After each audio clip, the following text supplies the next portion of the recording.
ಹಿಂದೆ ಜಾಪನೀಸ್ ಅಕ್ಷರ ನೋಡಿದ್ವಿ, ಆಮೇಲೆ ಅದ್ರದ್ದು ಉಚ್ಚಾರನೂ ನೋಡಿದ್ವಿ. ಈಗ ಇನ್ನಷ್ಟು ಉಚ್ಚಾರಗಳಿದ್ದಾವೆ, ಅವುಗಳನ್ನು ನೋಡೋಣ.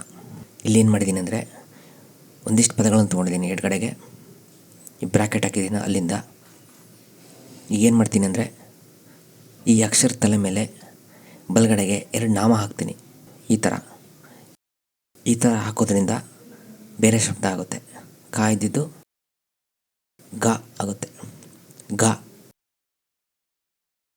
ಎಲ್ಲದಕ್ಕೂ ಸೇಮ್ ಹಿಂಗೆ. ಗಿ, ಗು, ಗೆ, ಗೋ. ಗಾಗಿ, ಗು, ಗೆ, ಗೋ. ಝ, ಕನ್ನಡದಲ್ಲಿ ಝ ಅನ್ನೋ ಅಕ್ಷರ ಇಲ್ಲ, ಅದಕ್ಕೆ ಇಂಗ್ಲೀಷ್ ಉಪಯೋಗಿಸಿ ಬರ್ತಾ ಇದ್ದೀನಿ. ZA, ಝ. ಜಿ, ಝು, ಝೆ, ಝೋ. ಝ, ಜಿ, ಝು, ಝೆ, ಝೋ. ತಲೆ ಮೇಲೆ 2 ಗೆರೆ ಬಲಗಡೆಗೆ. ದ, ಮತ್ತೆ ಇಲ್ಲಿ ಜಿ ಆಗುತ್ತೆ.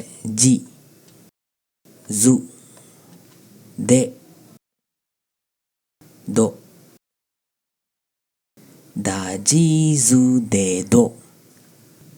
ಬ, ಬಿ, ಬು,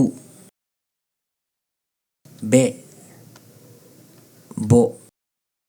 ಬಾ, ಬಿ, ಬು, ಬೆ, ಬೋ. ಇಲ್ಲೇನು ಮಾಡೋಣ ಅಂದರೆ ನಾಮ ಹಾಕೋದು ಬೇಡ, ಒಂದು ಡಾಟ್ ಹಾಕೋಣ. ಹಿಂಗೆ ಹಾಕಿದಾಗ ಇದು ಪ ಆಗುತ್ತೆ.